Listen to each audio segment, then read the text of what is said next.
Disneyland, the self-proclaimed happiest place on earth. And I think that title is well earned. This park is amazing, but we'll get into all the details in this review.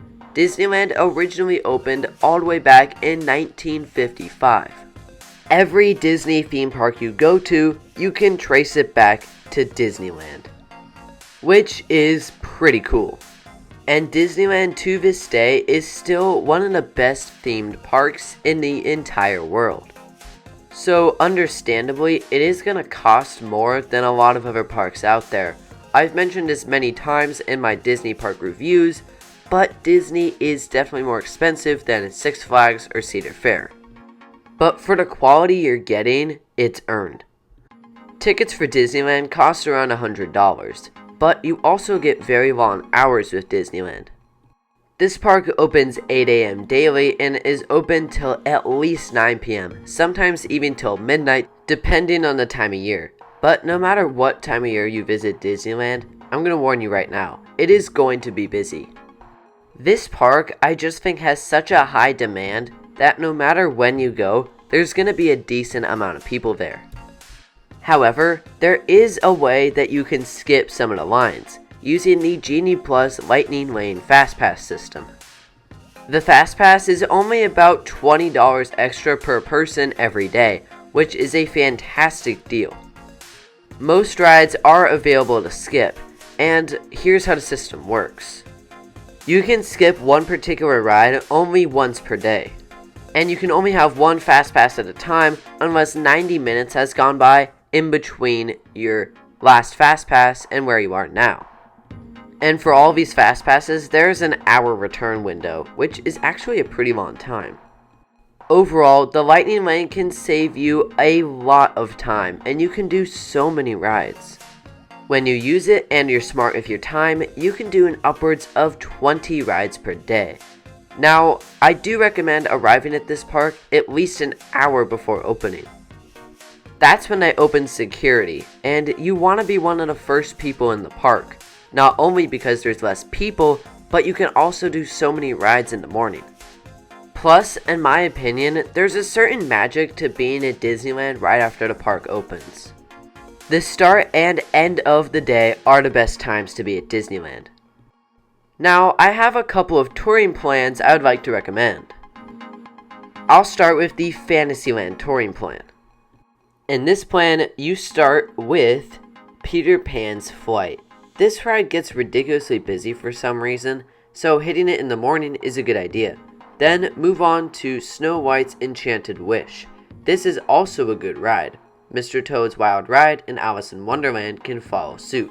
From here, I'd recommend moving on to It's a Small World, and then move on to Toontown. And just as a note, none of the Fantasyland rides have the Fast Pass available, which is why hitting them in the morning is a good idea. Also, riding Matterhorn somewhere around this time is smart as well. Touring Plan B takes the left side of the park. You start with Thunder Mountain. You should be able to get a few walk-on rides on this coaster. From here, move on to Indiana Jones, Splash Mountain, Winnie the Pooh, and then maybe Tomorrowland. All of these rides should be walk-ons, and I would not recommend using the Fast Pass early in the day, because when these rides have short waits, don't use the Fast Pass. You can only skip one particular ride once per day, so if the line is short, just wait it out and save your Lightning Lane. With all that being said though, you probably noticed I never mentioned Rise of the Resistance. This ride needs a little bit of explanation. So tons of people run to Rise of the Resistance right after the park opens. They do this because it's the best ride in the park and it's very, very popular. I understand going there first, but this will probably take around 40 minutes at least, even in the morning. Where in that same time frame, you could have done 3, 4, 5 other rides in the park because the lines are so short elsewhere. The only way you can Lightning Lane this is if you pay extra for it. If you only have one day and you want to get on as many rides as possible, this might be worth investing in, but otherwise I don't know if I can recommend spending the money for it. At any rate, this ride is always going to have a long line, and because of how complicated it is, it does have a tendency to break down. So I think when it comes to the Rise of Resistance, you just kinda have to wait for it at some point. If you see the wait is 45 minutes or less, then go for it right then, because that's probably the shortest it's gonna be all day. And while I totally get the logic of running there first thing in the morning, I personally don't agree with it because you can do so many other rides in the same amount of time. Before I move on to the ride lineup, I want to give a special shout out to John. John is a young coaster fan who we ran into multiple times on our last Disneyland trip.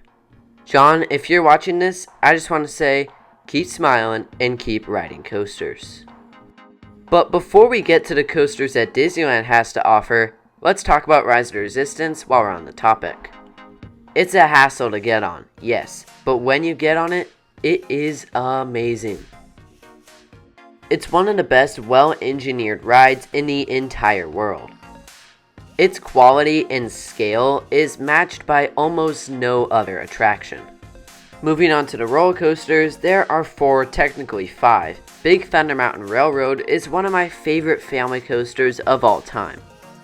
It pairs smoothness with great rock work, with laterals and bits of airtime. It's not the most thrilling ride out there, but for whatever reason, I just enjoy it so much. It's a coaster that is always at the top of my list of to-dos when we're at the park. While we're on the topic of mountain-themed family coasters, how about the Matterhorn bobsleds? This coaster opened in 1959, and it has 2 separate tracks. It is a little jerky at points, but I think it still holds up very well. And I have had some very fun rides on it. Considering its age, this aerodynamics coaster is still extremely fun. And of course, this wouldn't be a Disneyland video without talking about Space Mountain, one of the world's most iconic roller coasters. And I gotta say, this ride's fame is well earned. This is another one of my favorite family coasters. And if you ride it when it's operating as Hyperspace Mountain, then it's even better. Truly just a great ride. The final coaster you can find here is Gadget's Go Coaster. This I think is really great for kids, and even if it isn't that thrilling, it's still great for the little ones. It has a decent height for a kiddie coaster, and there's bits of theming thrown in as well.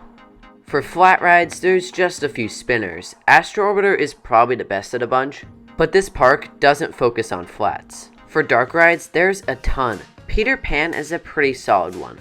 I like how you fly over the scenes instead of driving through them. It's an interesting dynamic that you don't get on very many other rides. Snow White's Enchanted Wish is refurbished from Snow White's Scary Adventures, and I think it's better than ever now. It's no longer scary and has some great scenes. I actually really like this one. Mr. Toad's Wild Ride is kind of a weird attraction. It moves faster than all of the other dark rides. And while I like the speed aspect of it, the story itself of the ride is really strange. I admit I haven't seen the movie, so it probably makes more sense if you have.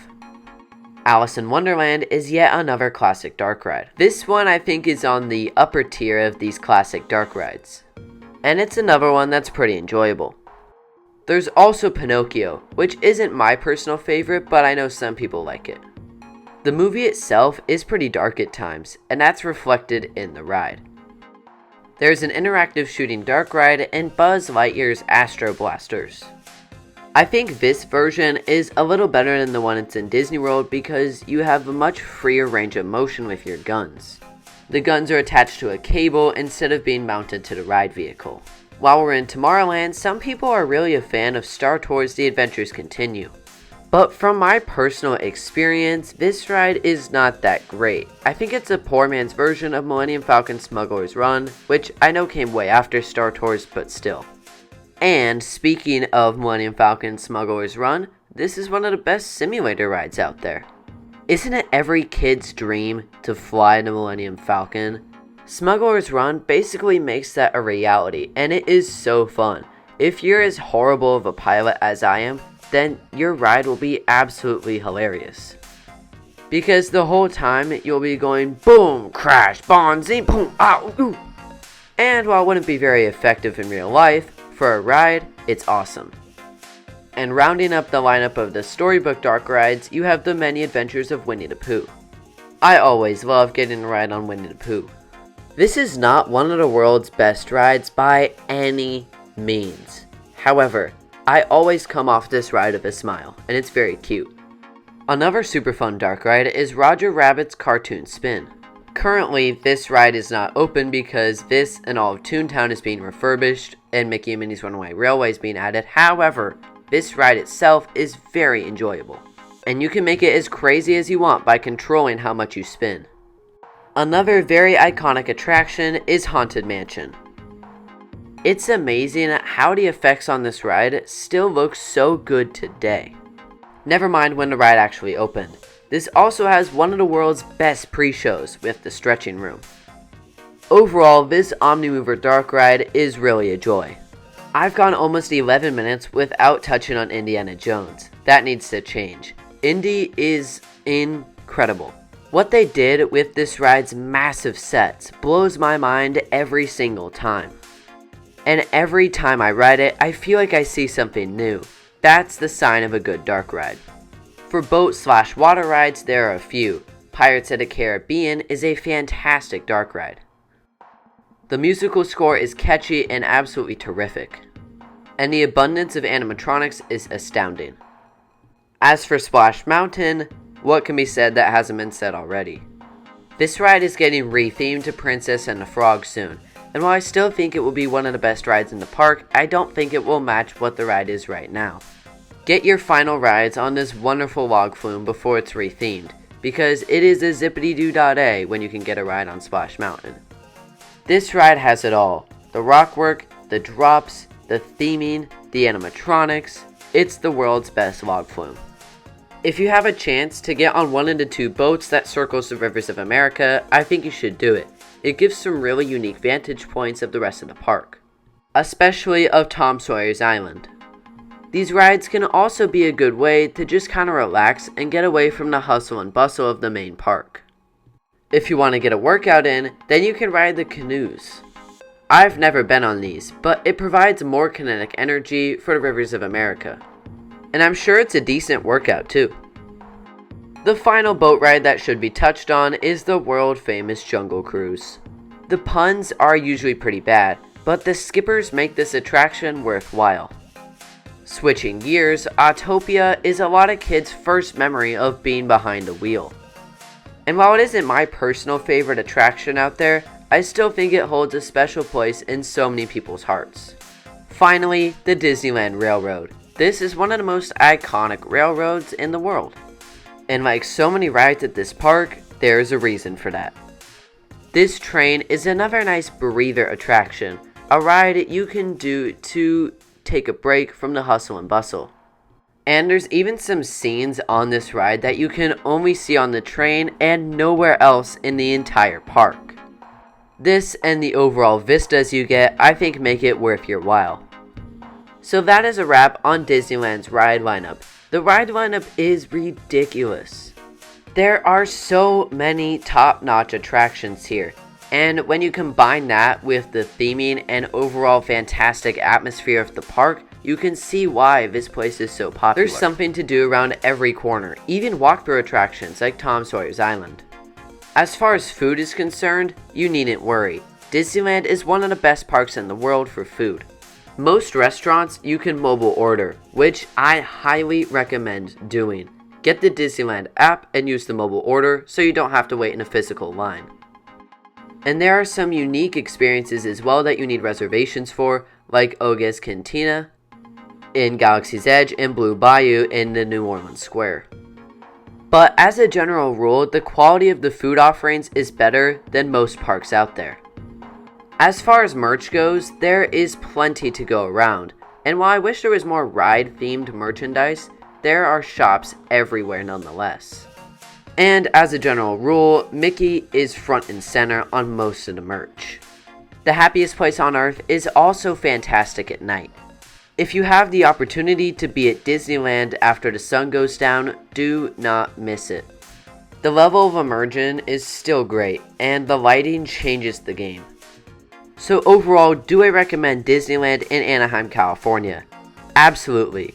This park is absolutely epic, and they excel in so many areas. I struggle to find things this park does wrong, because even the operations and park layout are good. Overall, Disneyland is definitely a park I recommend. Is it the happiest place on earth? I don't know, but it's sure close.